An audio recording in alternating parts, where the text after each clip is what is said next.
Is the Atlantic really Epic Universe's best restaurant? Let's see.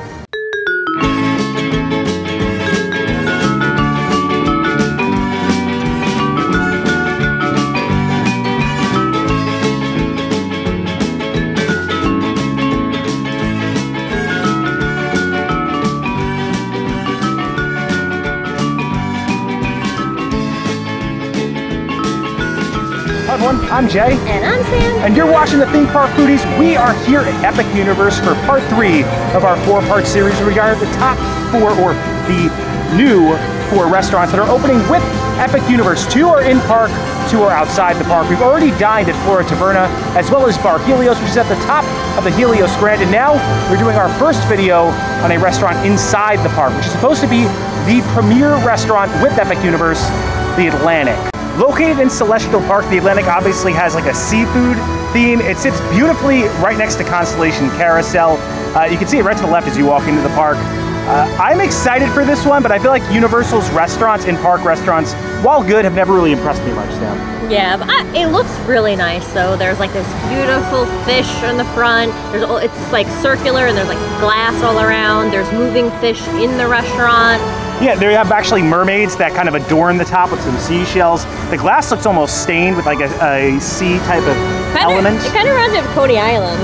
Oh yeah, I get, but an elevated type of Coney Island definitely elevated. I will say that I'm expecting more out of the Loews run restaurant. So Loews runs the hotels for Universal, and we've always felt like the hotels have better cuisine generally than the Universal parks. It's not like Disney where I feel like Le Cellier and the Brown Derby have kind of blown me away previously when I've gone to dine there. I've seen pictures though, and everything looks like beautifully presented. It looks beautiful, yeah, for sure. So hopefully it tastes as good as it looks. I don't want to down the Universal restaurants though, because I do like Finnegan's, I have liked Confisco Grill, but I just haven't been blown away. Like the best restaurants to me have always been in the hotel, so I'm expecting that to happen in this series. The question is, will Atlantic change that? Because a lot of people have given some rave reviews to Atlantic. Just so you guys know how to get a reservation for there, you have to go up to the board, which is to the left, and they actually have a QR code. This is for previews, and they'll show you the times. I believe they open at 12 o'clock. You got a 12:15, right? I did. I wasn't quick enough for the 12 o'clock. But we got it. Are you ready? I'm ready. If you enjoyed the content, please like and subscribe. Join us for our dining experience at the Atlantic. All right, so this is going to be one of the easiest restaurants to get to. If you head straight through the Kronos and into Celestial Park, you're kind of bare left. You'll pass the Otherworld Mercantile on your left and then Celestial Suites on your left, and you will see the Atlantic on your right. Beautiful lush forests kind of encapsulate this area. And the stairs, it does look very majestic as you walk up to it.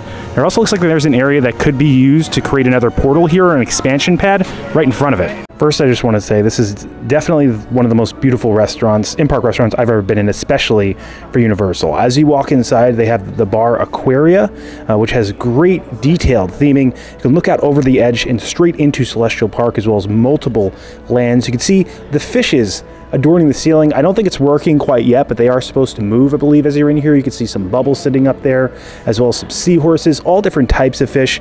And as you walk down this beautiful wooden spiral staircase, you'll see these 2 little statues, and actually in that staircase to the right is a little area that's almost themed like a seashell that larger parties can either rent out or sit in. As you walk in and look through the restaurant, you can see a lot of the interior booths are meant to look like you're dining inside seashells, and the floor has an aqua or like bubble-like theme. They say at night, a glowing aquarium. So you can see the fishes on the ceiling are all lit up, and you just kind of look out. It's so kinetic because you can see all the little fountains moving. The water kind of cascades off the edge as you sit next to these beautiful windows.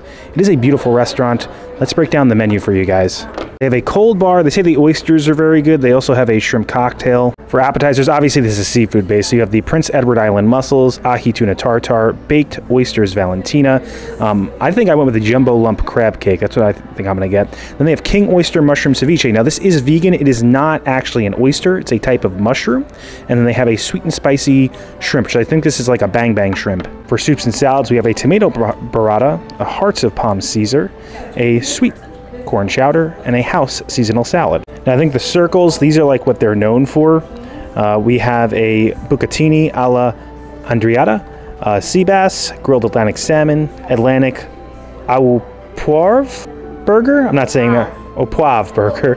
I think Sam's gonna go with this. Grouper sandwich, sea scallops, romesco romanesco, all natural bone-in chicken breast, Atlantic fillet, and then this is their like major item, and it's the Captain Fernando's half-pound lobster roll. They take an entire lobster and stuff it in a roll.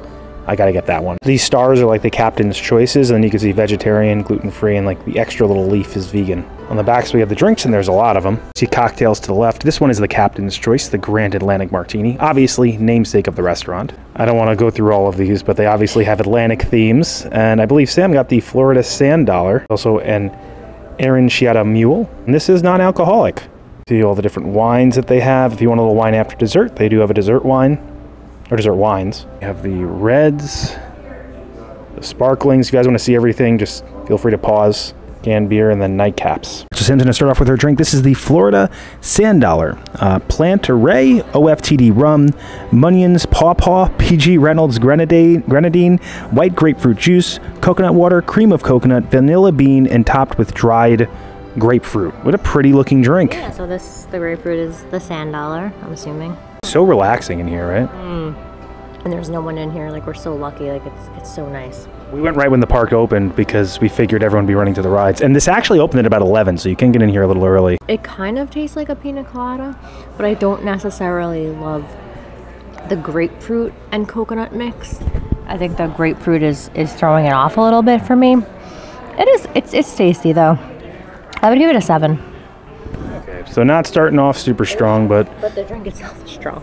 I'm starting off with a strong drink. Also, look at these utensils. They actually look like fish. These are the same utensils from Flying Fish, I'm pretty sure. All right, so the appetizers are here. I'm gonna start off with the jumbo lump crab cake. Sam, what's exactly on this and in this? So this is blue crab, corn puree, fennel, pepper, jicama slaw, and a lime vinaigrette. I should have probably asked for without the onions. Looks like there's some onions on here. This is the cute corn puree right here at the bottom. All right, let's cut into this. Oh, look at that. That is a lot of crab. Less cake, more crab. I'm always pro crab on my cake. I want more crab than cake. And they do have shades in here. So right now, right next to us to the right, they do have the shades down. You know, super bright out right now. This is an amazing texture. I want to show them real quick, Sam. So you see the top of this? It's so crunchy that it actually crunches in your mouth. And then you have the soft crab in there. And what's really great about this is there's no fishy flavor. Like, crab is almost known for having a fishy flavor to it. I'm not getting that here. I'm not getting that like seafood kind of fishy flavor you usually get from crab. Let me just get one more bite of this. You hear that? That's the skin on the top of the crab. That's one of the best crab cakes I've ever had. I'm gonna go 10. Really good. I'll get that again and again. That is a really good crab cake. Could this be Universal's best restaurant? I'm wondering. So this is the tomato burrata. It's heirloom tomatoes, burrata, arugula, and sherry vinaigrette. They also look like they have some, they have something else on here, right, Sam? That's funny because I'm looking at a different menu and it has a different description. It said croutons and a white balsamic dressing. But I did ask my waitress, I was like, oh wait, what is that? And this is actually eggplant campanata, which is not in any of the menu description. We're still in previews right now, so they could be changing things up. I mean, look at that burrata, that fresh burrata with a little olive oil on top. If you've watched the other 2 videos, you know, like, for some reason, all the cheese has been really good, so let's hope that trend continues. This is the cheese park. Super soft. It is kind of like on the smaller side, this piece of burrata, but you do have a lot of tomatoes, and I think adding the eggplant kind of fills it out a little more. This was $18, just so you guys know. Burrata is usually a costly. I like to get the burrata and the tomato. Actually, this costs the same exact amount as my crab cake. Hearing a good crunch on there. Tomato. The tomatoes are really good. And whatever vinaigrette is on here is excellent. I want to say like cracked pepper and salt on top of the burrata too. I'm gonna try some of this eggplant. I always feel like burrata is just like a great appetizer to have on a super hot day. Like, it always just, you know, feels light and fresh. Tomato burrata salad. It's good too. I'm gonna give this a 9. We're starting off real strong. This could be Universal's best in-park restaurant for sure. Look at this delicious burrata. Excuse me if I'm a little backlit, guys, because I'm gonna get a little bit of everything on here. I think I have the windows behind me. Sam has the shades behind her. The flavor combo and texture combo on there is so good. Because you have like the fresh tomatoes that are just bursting with flavor in your mouth, a little bit of sweetness. You have different types of tomatoes too. You have the small tomatoes, the larger tomatoes, the yellow ones. Burrata's smooth, creamy. I'm gonna go 9 too. Both of these appetizers have been exceptional. I hope this is a sign of things to come for the entrees. So the entrees are here, and Sam, I have to admit, I am a little jealous of this burger. So this is the Atlantic burger, and how do you pronounce that part? It's opav. Okay, and what's exactly on this and in this? So this is half-pound custom blend beef, Asiago peppercorn cheese, peppercorn sauce, watercress, shaved red onion, house-made sesame bun, and thick-cut fries. I think they also gave me the side of the peppercorn sauce. I love the little ramekin that it's in. It's so cute. This thing is a beautiful looking burger. I mean, look at that bun on there. And these are house-made, and what I like is that the size of the bun matches the size of the burger. Like, this is a thick burger. It needs like a thicker bun. Yeah, that bun is holding all that together, and look at and you got it done medium rare, right? I did. Some peppercorn on the top of that. Oh my gosh, they're falling all over the place. Peppercorn. Peppercorn's flying everywhere. Look at that. Looks so good. Yeah, that's a juicy burger. There's stuff going everywhere right now. You can see it dripping all over the plate. Peppercorns and like sesame seeds everywhere. So good. And this was like $21.99. And if you watched our first video where we did like a lot of the quick service stuff, I feel like some of that stuff was like 18, 19, 20 bucks, and like nowhere is near this quality. This is really messy though. I like the peppercorn sauce. It is super peppery, so it does have like a little kick, but this is a juicy, like melt in your mouth burger. The bun is so good, nice and toasted. Let me try one of these fries. It looks like they have some like fresh salt on those fries. I mean, I already had one. I'm not doing like that. Let me try a fry. Look at the size of that fry. These are good. I'm gonna dip it in the peppercorn sauce. I like that they give you some peppercorn sauce on the side. This sauce tastes like something you would get at like a high-end steakhouse. That's a really good sauce. I'll give it a 9. Wow, yeah, so we've only, except for the drink, we've only had 9s or 10s so far. I had to take a bite of this burger, so I'm gonna let you guys see what I think. Oh look, they grilled the burger too, the bun too. Man, that looks good. The burger is incredibly juicy, filled with flavor, and the cheese is so sharp. You can also taste like the fire that's on here and that little char. A little bit of bite from the onion, and it's just like dripping with flavor. The flavors are balanced too. It's not like it's covered or saturated in sauce or saturated in cheese. Everything has a unique flavor profile to it. The bun isn't soggy either. Yeah. They all complement each other. Yeah, bun isn't soggy. I'm gonna say this now, that's the best burger I've ever had on Universal property. I'm gonna go 10 for that, just for that. Like if you come here, if you like burgers, get this burger. It's an exceptional burger. All right, so this is the Captain Fernando's half-pound lobster roll, 8 ounce of freshly cooked Maine lobster, drawn butter, lemon dill aioli, grilled bun, and house-made potato chips. It also pairs well to Chardonnay, they say. Let me try the chips first. Since you had the fries, I'll try the chips. I hear the crunch. So sometimes house-made chips can like feel a bit greasy because they're like house-made. These are not like super greasy. They almost taste like baked. They're like actually feel so lean almost. They're good. All right, now for the main show. I lost a claw. You can see on this the lemon dill aioli. I'm gonna try it with and without the butter. I guess let me just eat the claw while it's here. You lost the claw. I lost a lot of peppercorns and seeds. You lost the claw. So the lemon dill aioli definitely has like, you can taste like the lemon zest on there. I think it does need a little bit of the butter, so I'm just gonna pour a slight bit of this on top of there. But the lobster itself tastes very fresh. You're getting claw as well as tail in here. So far, I think your burger's the winner though, Sam. That burger was incredible. Yours was very expensive. Mine was a bargain. So if you guys have watched us before, you know we grew up on Long Island, and I've grown up with a lot of lobster rolls. Lobster rolls are all over Long Island. And when I heard of the lemon dill aioli, I expected this to be kind of saturated, almost like we call it like a mayonnaise-y lobster roll. It was not that, and I was pleasantly surprised by that because it definitely relies a lot on the texture of lobster, and lobster is a vehicle for flavor. It doesn't have much flavor itself, so you need like the butter or the aioli to kind of bring everything together with it. I will say the bun is near perfect. It's nice and crispy on the outside, and the butter definitely brings all the flavors together. I would give this an 8. I think it's a very high-end lobster roll. I think I'm kind of skewed because I just loved Sam's burger so much. But I've eaten so many lobster rolls in my life. One of the best ones I actually ever had is when we went to the Long Island Aquarium in Riverhead. It's not at the aquarium, it's next to the aquarium. I forget the name of that place.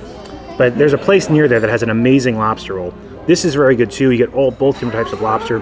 Highly recommend if you like lobster rolls, but definitely to me, the burger has been the star of the show. All right, so we have retrieved the dessert menu. Lots of good looking desserts here with some ocean flair. We have the El Pupo. This is a cheesecake. They also have the pina colada panna cotta. I'm not a big panna cotta fan, but this one is the captain's choice. They also have a passion fruit caviar, which I believe this actually has some chocolate hazelnut in it. And what I'm looking at is, I think, is the kids one, but this is the one that we really want. It's the Landlubbers Snickerdoodle Loot. I think this is what we're going to be getting. All right, they turned the shade up and we have a beautiful view now of the water cascading in front of us, the fountains, the Kronos. Kronos is off today, it's not moving, but still just a gorgeous view. Probably some of the best views on Universal property. Now, of course, we went with the kids' dessert. Like I said before, this is the Landlubbers Snickerdoodle Loot. Snickerdoodle cake, cookie butter ganache, Biscoff sand. It doesn't tell you it comes in like a pail with like a shovel. So like it comes to the table and you're like, oh, this is the kids' dessert, but it sounds good based on the description. Like it's the ganache and then cake and then ganache, so it's layered inside the pail. And it looks like you're eating sand next to the beach. It's good. It's not overly sweet. The cake is pretty moist. It's very cinnamon forward. I dig the Biscoff sand, and I love gummy sharks. Obviously, this I don't really think taste-wise goes with a snickerdoodle cake, but separately on its own, gummy sharks are a 10. It's cute. It's tiny. Obviously, kids will love it. Not something that I would get again because I'm an adult woman, but I would give it an 8. All right, so we've had better things today, but I mean, it looks really cool. I'm gonna eat with the shovel. So this is what this is made for. Oh, look at this too, Sam. They use like a little cream to like keep the pail on there. All right, let's eat sand. Almost like a mousse consistency. Are you getting that on here? It's the ganache. Yeah. This is definitely the kids' dessert. Hence the pail and shovel. Let's try a graham cracker. Oh no, cookies. Those look like sugar cookies. You're right, sugar cookies. It's incredibly basic. I'm gonna go 7 with it. I think the burger's been the star. The appetizer's really good. I don't know if I would get this again. It's good. Like 7 is good. I like the flavor profile, but it's definitely for kids. We probably got to try something a little bit more elevated next time. But I'm going to eat all of it. All right, so out of the 3 restaurants we've dined at so far, this one has been the most cost-effective, $122, and they accept pass holder discounts. So that was with pass holder discount before tip, about $122. It's either this or Flora Taverna so far. Bar Helios food didn't really impress me that much. I mean, it was all right, but it didn't impress me that much, you know? Yeah, no, I'm definitely, this is the front runner for me. Yeah. And I think like the price of that burger compared to the quick service food that we had and like the quality of that, like I'd pick that over the quick service for sure. I thought it was reasonably priced for such a beautiful atmosphere. It felt very like serene in there. Yeah, it really felt like you were dining inside an aquarium. And at night they say it comes alive with the lit fish lighting up. Once they get that kind of track up there moving, it's going to be incredibly kinetic too, with like a lot of moving parts. It's beautiful. Again, you're sitting basically inside the fountain with gorgeous views of the park. Without a doubt, in my mind, that's Universal's best in-park restaurant. Yeah. Better than Confisco, better than I was going to say Yachtsman Steakhouse. Finnegan's is very good. Finnegan's, I would say, is the best at studios, but actually Lombard's is supposed to be the best one at studios, and I think that's much better than Lombard's. Oh yeah, for sure. In my opinion. So I recommend eating there, especially at night. Run there in the morning, get that little QR code, try to get like a 6 o'clock, or if it gets dark late, try to get like a 9 o'clock reservation as we're getting towards the summer. But it's a beautiful place to eat. What was your favorite thing that you ate, Sam? My burger. Me too. I would get the burrata and the burger again. I'd pick a different dessert and a different drink, but I think I'd 100% get those other 2 again. I'd get the crab cake and the burger. I like the lobster roll, but next time I go, I'd like to try something else, and I would like to try a different dessert. Great experience, great service as well. We had a veteran with us that actually opened up a big fire in City Walk, so she was awesome. So thank you so much for giving us that great experience. And if you enjoyed the content, please like and subscribe. Liking will really help our channel grow. It pushes this video out to the stratosphere of the YouTube algorithm. Helps other people find the video. Subscribing, it also helps our channel grow. Hit the bell notifications. That way you're notified every time when videos come out, which is when, Sam? Every Monday and Thursday at 12 p.m. Thanks so much for watching. Don't count the days. I think the days count. We will see you next time. That's all, folks. You want to know one of my favorite things about Epic Universe is? Me? You're not part of Epic Universe. Being here with you. I know, it's been great. But I meant like the interior of the park, the layout. I was a joke. Do you know what it is, though? No. It's the benches. There's benches everywhere for relaxing. This one's right in the sun, so I don't recommend this bench. That's why nobody's per on se, it. yeah. But look at the views too from these benches. You can get a gorgeous view of the Kronos right there. Right there's the Luna statue. I haven't checked out the Starbucks yet. Yes, I think the Starbucks is right across that way. You can see this cascading down into the water. That's where we're eating. Yeah, and there's the Atlantic right there. They say across the Atlantic, I think in this building over here, they might have a Thai restaurant. So we're told, rumors. Mexican Thai, I thought she said. That would be a weird combination. It would be. Yes. I feel like that's what she said, though. Yeah, I thought she just said Thai fusion, but I could be wrong. And the people you see scrolling up on the screen, ladies and gentlemen, those are our members. We want to give a special thank you to them and their generosity for helping us fund this channel. If you have any interest in a membership, we have tiers as low as $1.99 a month with differing perks like early access to videos and credits credentials like you're seeing right now. If you want to learn more about these perks, check out the join button below. You can learn about all the different tiers and perks, but even if you can't become a member, if you're someone who just consistently likes, comments, subscribes, engages with these videos in any way, you help push them out there. You help us make more of them. I want to thank you too. I really appreciate you guys and feel privileged to be able to make them. And as always, keep it going for Frank.